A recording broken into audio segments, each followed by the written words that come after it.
As we begin our service, I'm going to ask if we can turn off or silence all cell phones or electronic devices. Thank you.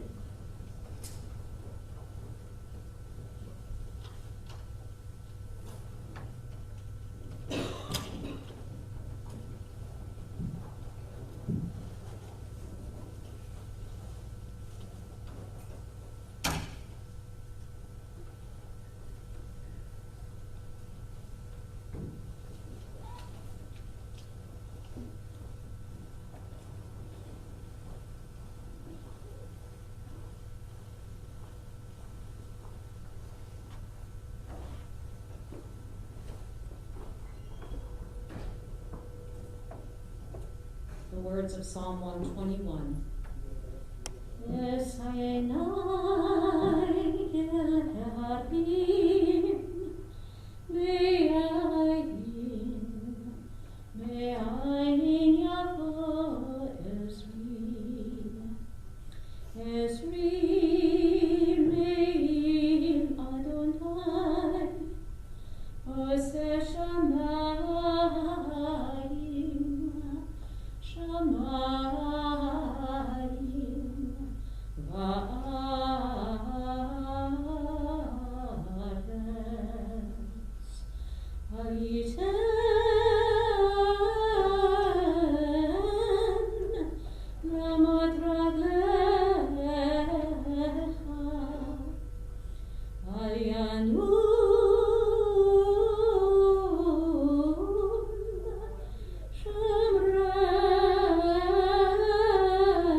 I lift my eyes to the mountains. What is the source of my help? My help comes from Adonai, the maker of heaven and earth. God will not let your foot give way. Your protector will not slumber. See, the protector of Israel neither slumbers nor sleeps. God is your guardian. God is your protection at your right hand. The sun will not strike you by day, nor the moon by night. God will guard you from all harm. God will guard your soul, your going and your coming, now and forever.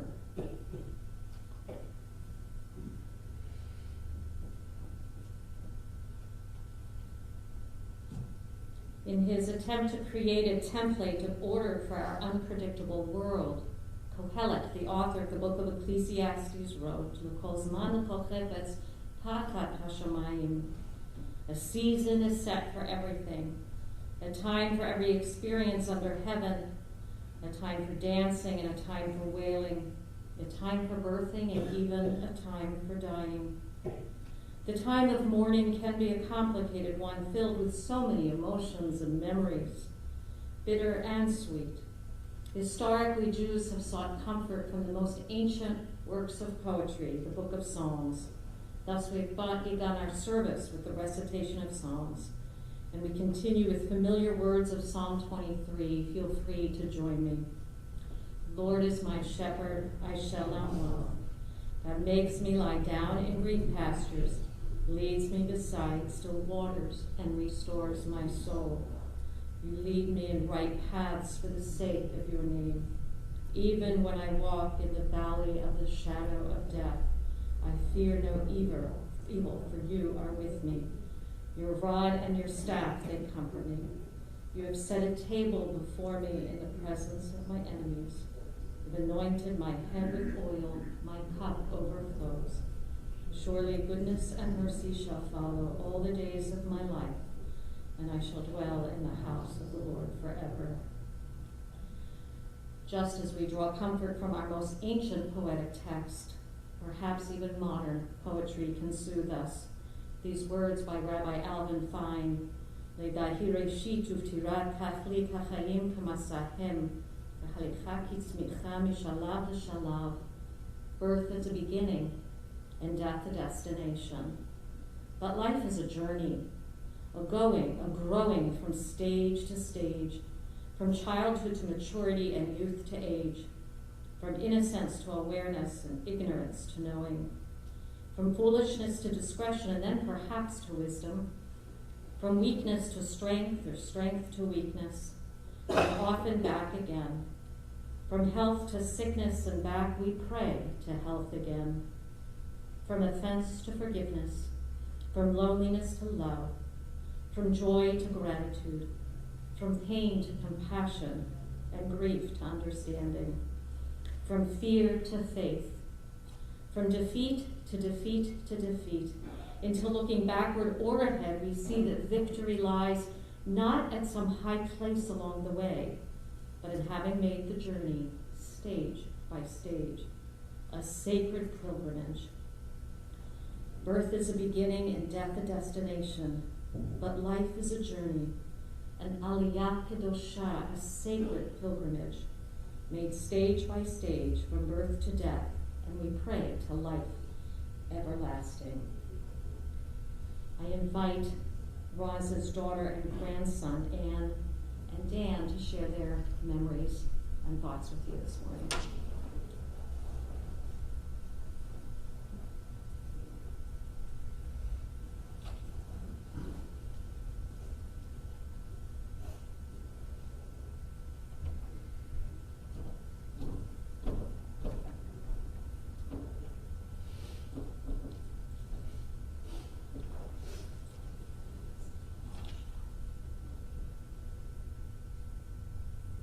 Our mom, Rosalind Rodman, lived to the age of 100 years and 9 months.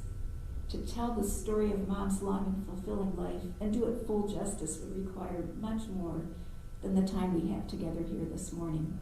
So rather than attempt a full history, I'd like to share with you 3 very important lessons that Mom taught her 3 children by example. Lesson number 1, be true to yourself and be fearless about it. One example of this lesson was how Mom bucked the tie that existed in the 50s and 60s around the expectations for a married woman with kids. Mom had career aspirations. She was proud of having been a social worker before her marriage, and she wanted to return to the profession. While this wouldn't be at all unusual today in our town in the 60s, I didn't personally know any other mothers who went back to get not their first, but a second master's degree in social work while her kids were still in school. And then she went to work as a school social worker and later also as a family therapist. And she loved her work with people so much that it was very difficult for Dad to convince her to retire. I believe she worked well into her 70s, although I don't remember exactly how old she was when Dad finally went out and she did retire. Another more lighthearted example of being true to herself and being fearless was her fashion statement later in life. As most of you know, wearing a cheerful, colorful tie as an integral part of her ensemble of blazer, color-coordinated shirt, and slacks. And we have a very dear memory now through a photograph that my sister Barbara took, just seems like hardly any days ago at all, of Mom in the exercise room at Carolina Meadows. I think she was the best dressed person there. She was sitting on one of the exercise machines, and she was dressed in her blazer and her tie, working out. Lesson number 2, never ever stop experiencing new things and learning new things. I truly believe that Mom's openness to new experiences is one of the reasons she was able to move from New Jersey, where she had such an incredibly strong bond with so many dear friends and neighbors in the Morristown community and many, many beloved friends at the Congregational Court Shalom, to North Carolina, where, while not forgetting her old friends, she made many precious new friendships at Carolina Meadows, the Village Band, and Congregation Judea Reform. And we think some of those dear friends are watching the live stream at this very moment. She didn't just survive that move, she really thrived in her new surroundings. But going back in time a bit, when the 3 of us were kids, we spent our summer vacations camping as a family and made it to almost every state in the United States. Mom actually seemed almost puzzled that many families she knew would go to the same place every year for vacation. She and Dad were eager to get to know as many new places as possible and learn all about them, east to west, north to south.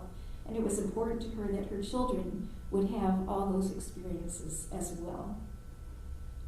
I still remember on one of our trips to Maine, she was so enamored of the lobster traps. We learned a little bit about how they were used to catch lobsters, and then she acquired one, brought it back to New Jersey with us, and it sat in our basement for many years because, as far as I know, there are no lobsters to catch in South Jersey. Mom threw herself into learning many new skills over the years, and I'm mentioning these in no particular order, especially not sequentially, but she learned to canoe and later to sail. She learned how to grow a large organic garden. She took social dancing lessons with Dad and later on swing dancing. After she moved to North Carolina, she took Spanish lessons. When Dad was alive, she learned to play guitar so she could accompany Dad, who was taking banjo lessons at that time, one of the many instruments that he tried to learn to play. She quickly learned to use a home computer when they first became common, and was the first person I knew who knew how to do what was called, at the time, desktop publishing, producing newsletters, I assume from Court Shalom, on her computer. She enthusiastically studied up on how to cook for a huge crowd, and you know what's coming here, in order to coordinate those wonderful and successful gourmet senior dinners at McCourt Shalom. Mom and Dad believed strongly in doing things together, so whatever one was learning, usually the other one was too. This philosophy led to her crowning later in life achievement, as I think most of you know, taking drum lessons along with Dad when she was already in her 80s and becoming an avid drummer. Mom played the bongos initially and later on added djembe, various hand drums, snare drums, and bass drum to the list. Oh, how she loved playing in those different ensembles and the village band, actually community bands in both New Jersey and North Carolina. She was deeply disappointed when the pandemic shut down those activities. And finally, lesson number 3. Nothing is more important than people and relationships. I was thinking, a person's capacity to love and care about other people is not like a pie with finite dimensions. With a pie, the more slices you cut it into, the smaller each slice will be, and everyone will be frustrated that their slice is so meager. And once you've served all the pieces, there's no pie left for anyone else. On the other hand, the capacity to love and care about other people has no such limitations, and Mom demonstrated this to us again and again all throughout her life. It goes without saying that she deeply loved her husband, our dad, Marty, with whom she had a long and happy marriage, and she loved her brother and her 3 children and all our spouses and then her amazing grandchildren and step-grandchildren. And she also dearly loved her friends. As her world expanded, she developed new friendships and even added new honorary sons and daughters to the fold. All of us and all of you were so very dear to Mom. She genuinely cared and she listened to all of us. There was no short conversation with Mom, as I think you know. But none of us ever had to feel like we were competing for her attention, because her love was as big as all outdoors and expanded with each new friendship to envelop us all. We will so miss Mom. She was tiny in stature, but larger in life in every other way. We're so moved and grateful to see you all here today. And I know that many other dear friends and family members are live streaming the service from North Carolina, including her dear friends at Carolina Meadows, as well as many other places near and far. It's such a blessing to have you here with us. On behalf of John, Barbara, and myself, I thank you so much for being here today and for the part that you played in her life. Thank you.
Summer 2007, my junior year at New York University was coming to a close, and I found myself with a problem.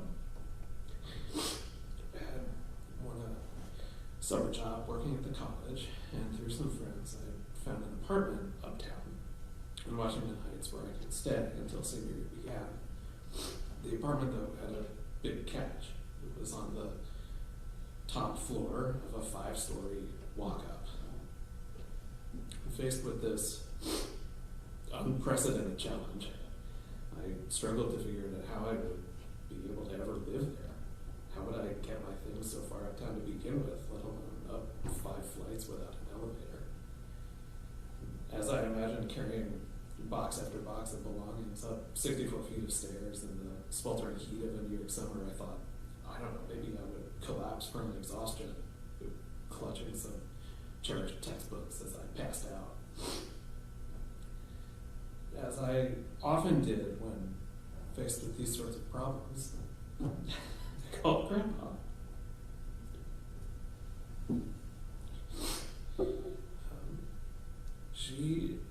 She understood my anxiety, but she was not worried.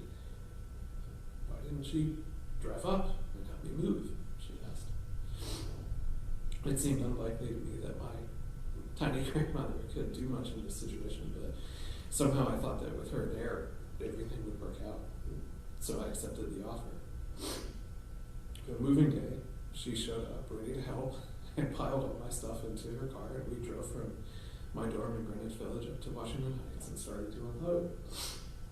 And to my astonishment, she started carrying things up the stairs herself. Time and again, at 86 years old, she ascended the 5 flights with me. And whenever I tried to insist that something was too heavy, or she should leave it to me, she just brushed me off. She was not going to compromise. She was going to do it.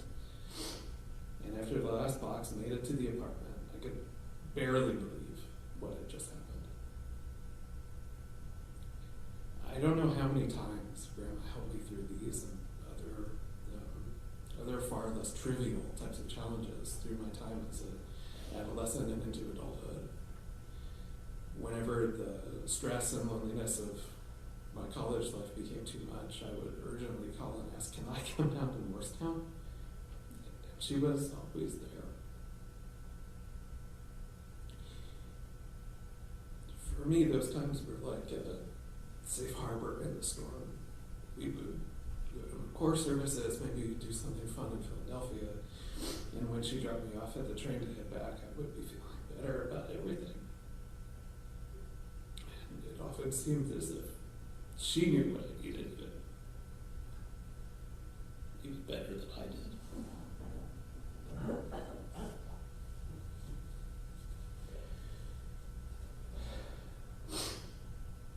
So on these trips, Grandma would listen to my scholastic and personal struggles, ask me if I thought of this or that solution, and help get me grounded. She would tell me about the things going on in her life, like the drumming or all the new remarkable people she had met. I would ask her about life growing up, about her relationship with Grandpa, raising her family. And so, as I put this puzzle together of becoming an adult, it was really Grandma's example and the example of her amazing marriage to my grandfather that gave me the most powerful model of who I wanted to be and how I wanted to live my life. I always knew that as tough as things could get, I could always look to her as my North Star and feel hope for the future. Some of the most important things I learned from Grandma were to be adventurous, to know who you are, where you come from, to be yourself, to always do new things with the people you love, and to not be afraid.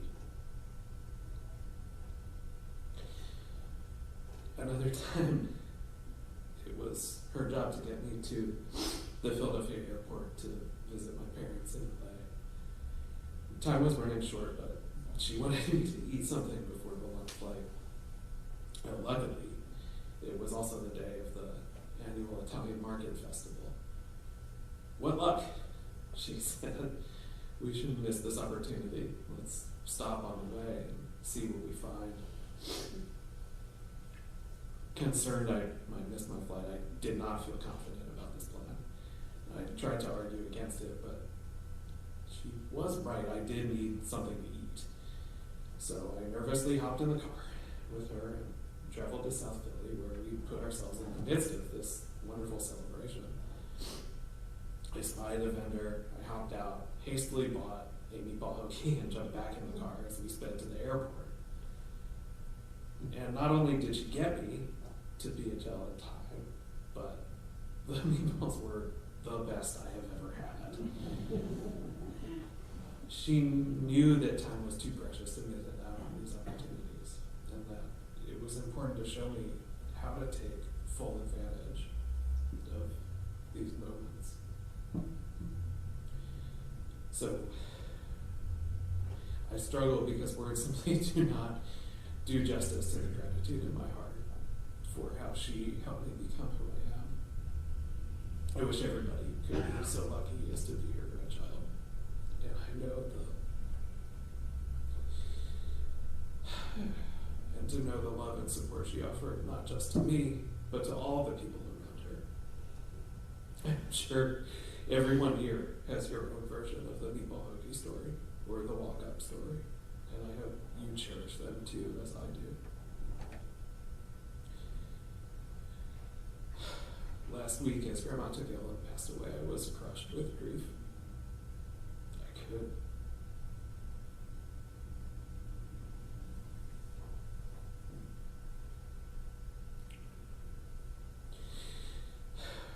I could never hear a new story or ask for new advice. But the more I thought, the more I realized it's okay. It has to be okay. She was so happy with her life, and she had told me she was ready to go. And she would not have wanted me or anyone to feel so sad. So I started to understand that just continue living as I thought she would want me to. Being adventurous, knowing who I am and where I came from, being myself, doing new things with the people I love, and not being afraid of what comes next. Yeah.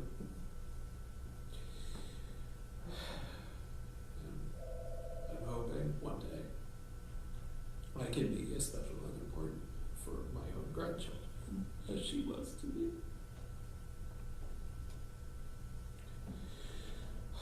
So, thank you all for being here. And thank you to those online. And thank you so much for sharing your condolences for my wonderful grandmother.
Shadows falling and I'm running out of breath.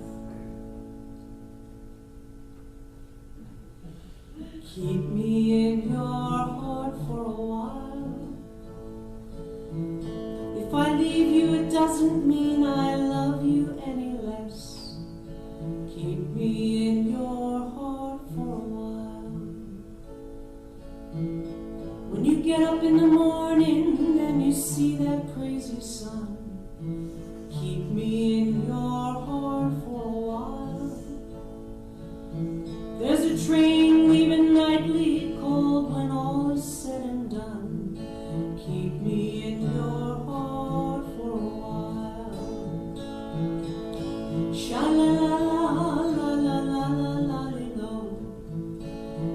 me in your heart for a while. Sha-la-la-la-la-la-la-la-la-la.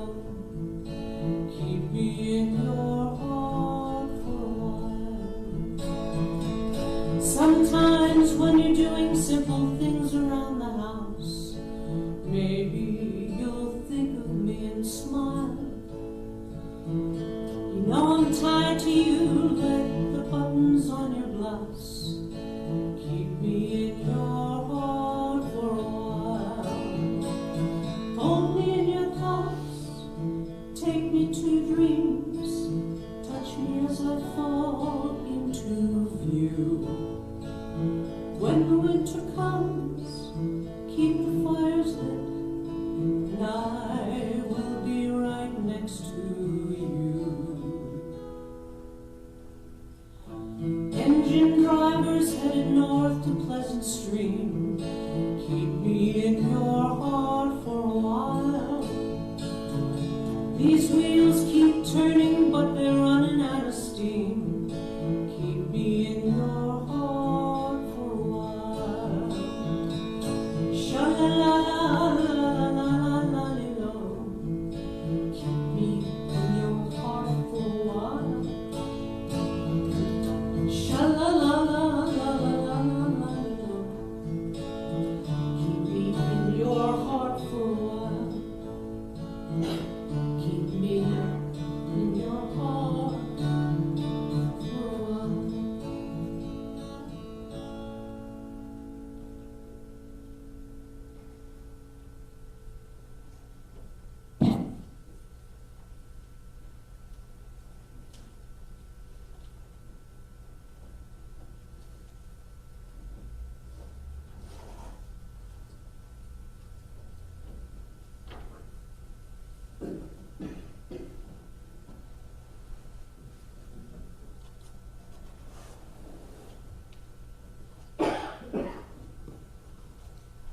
Henry Emerson Fosdick, a prominent and outspoken 20th century American pastor, reminds us in what is now a fairly well-known essay about how the seas of Israel serve as a metaphor for living. You see, the Sea of Galilee in the north and the Dead Sea at the far south are made of exactly the same water. This water flows down clean and cool from the heights of Mount Hermon. And yet, despite their common source, the Jordan River, the Sea of Galilee makes beauty, while the Dead Sea makes nothing. Why, we might wonder, is there such a dramatic difference between these two seas, both created by the same source? The Dead Sea is so far below sea level, it has no outlet. The water flows in, but it cannot flow out. The only water that leaves is through evaporation from the desert climate, leaving it overly saturated with salt and minerals, so much so that it is unfit for life. Nothing grows in the Dead Sea. Its name is apt. Nothing lives in the Dead Sea. In stark contrast, the Sea of Galilee is resplendent with life. It is lush with life, and the region surrounding it is rich with flora and fauna. Same exact water source, the Jordan River.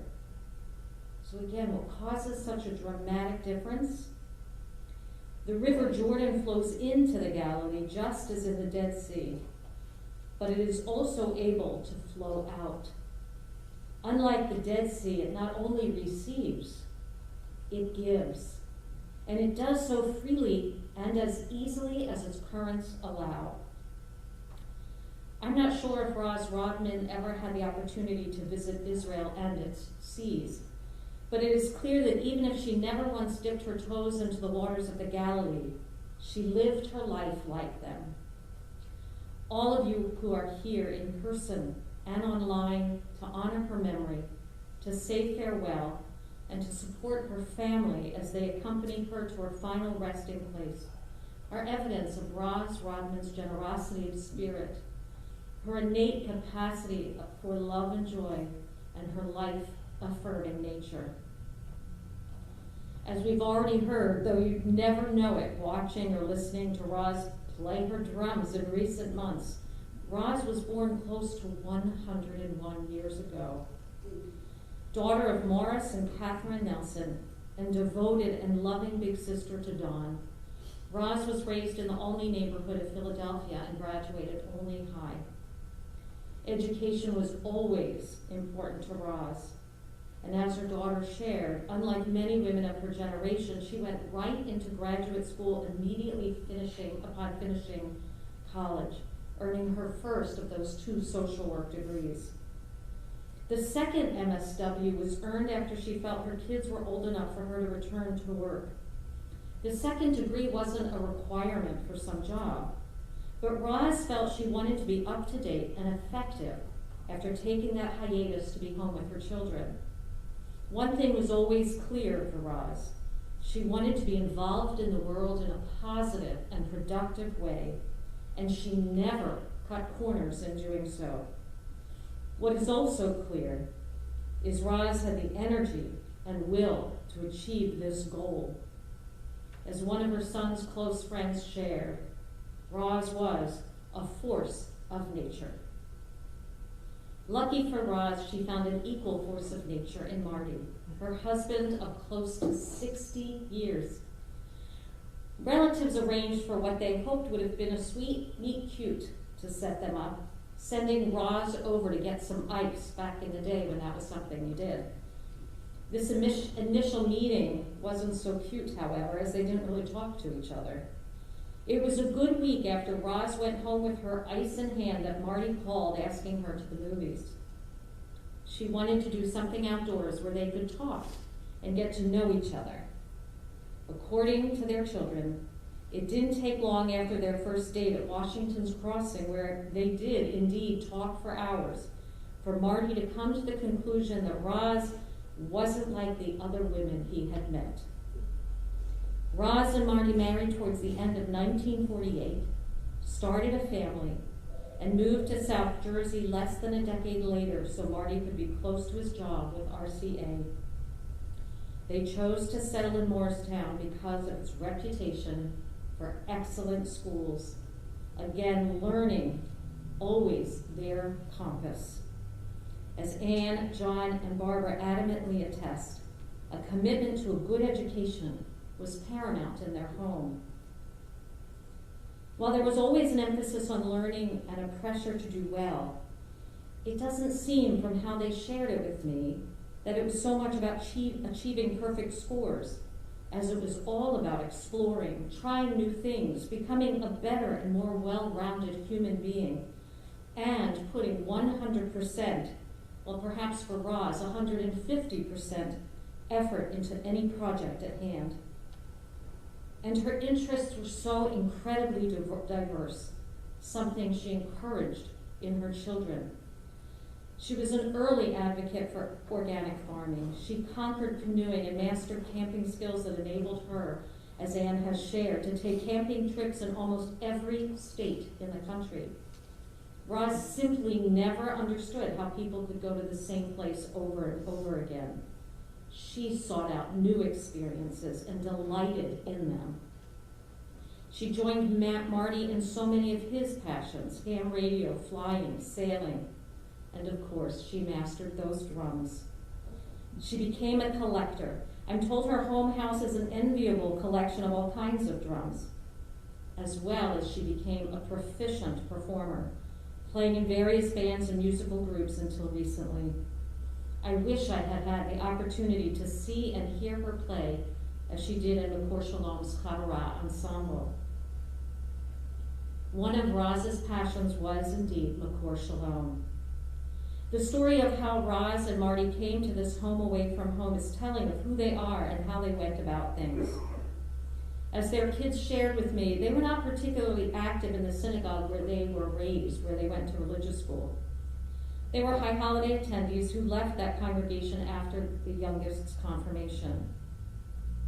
Later in life, after reading a book on quantum physics, Marty concluded there must be a God and decided to reconnect with Judaism.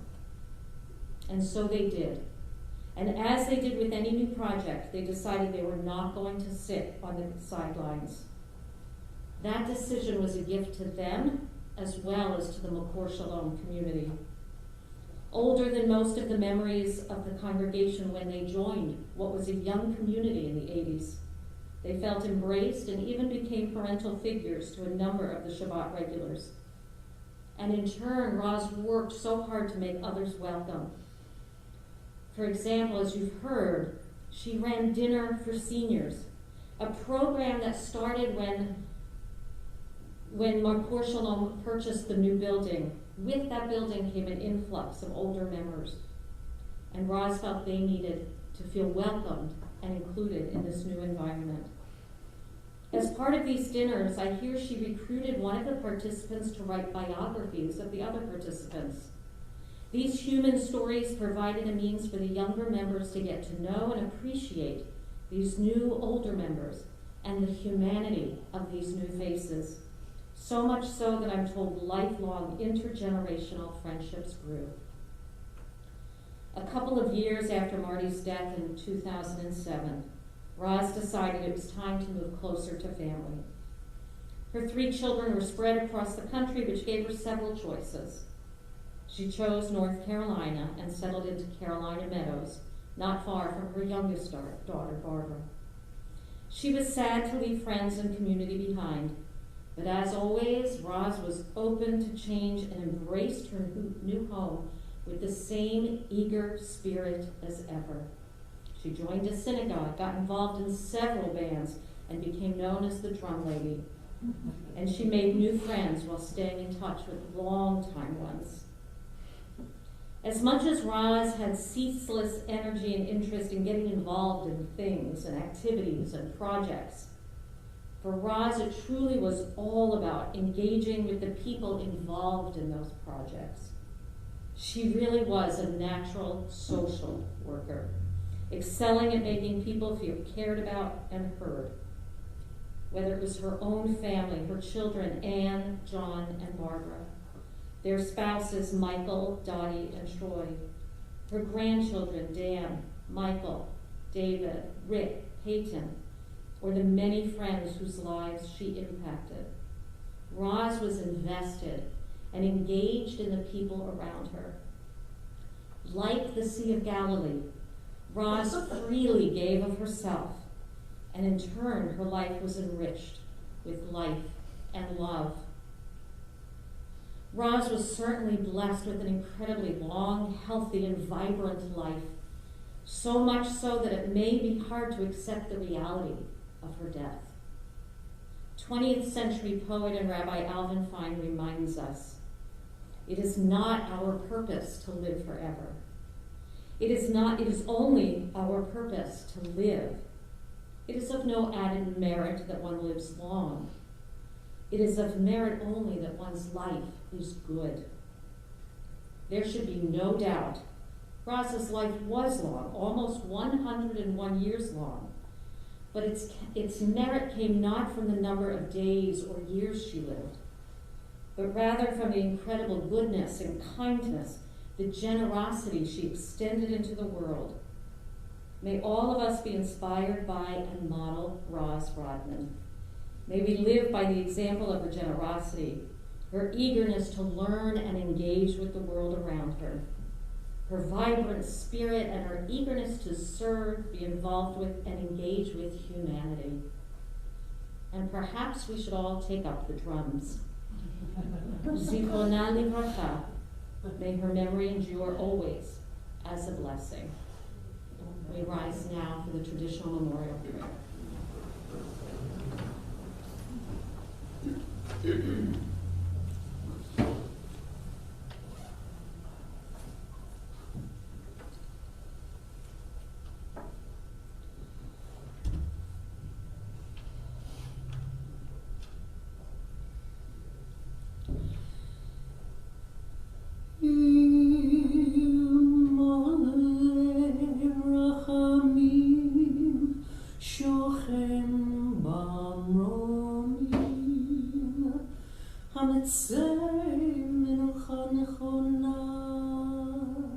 תחת כנפי השכינה,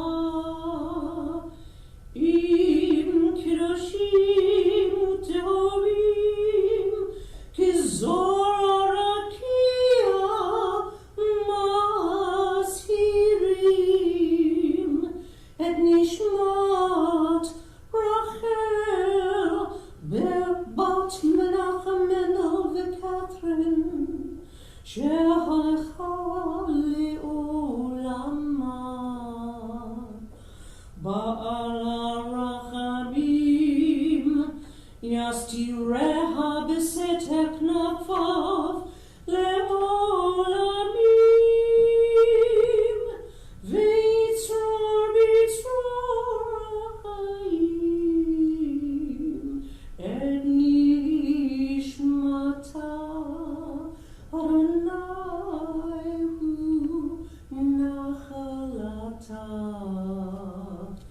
tanuach b'shalom al mishkava v'nomar Amen. Fully compassionate God on high, to our loved one, Roz, who has entered eternity, grant her clear and certain rest with you in the lofty heights of the sacred and pure, whose brightness shines like the very glow of heaven. Source of mercy, forever enfold her in the embrace of your wings. Secure her soul in eternity. Adonai, she is yours. May she rest in peace. And together we say, Amen. Please be seated. Roz lived like so many of us only wish to live, with a passion for life, a generous spirit, a curious mind, an openness to welcoming so many. And through doing so, she has been part of the fabric of our congregational life for so many years. And so as we conclude this morning, we offer this poem that has come to mean so much in our McCourt Shalom community, a poem that Roz certainly had heard for years. In the rising of the sun and in its going down, we remember her. In the blowing of the wind and in the chill of winter, we remember her. In the opening of buds and in the rebirth of spring, we remember her. In the rustling of the leaves and in the beauty of autumn, we remember her. In the beginning of the year and when it ends, we remember her. When we are weary and in need of strength, we remember her. When we are lost and sick at heart, we remember her. When we have joys we yearn to share, we remember her. So long as we live, she too shall live, for she is now a part of us as we remember her.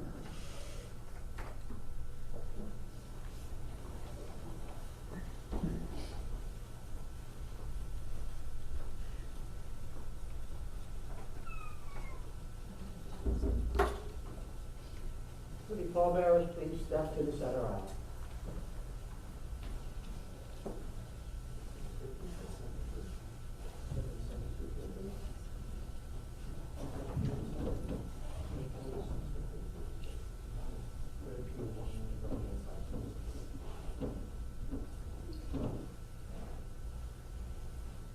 Now I ask if we can rise once more, please.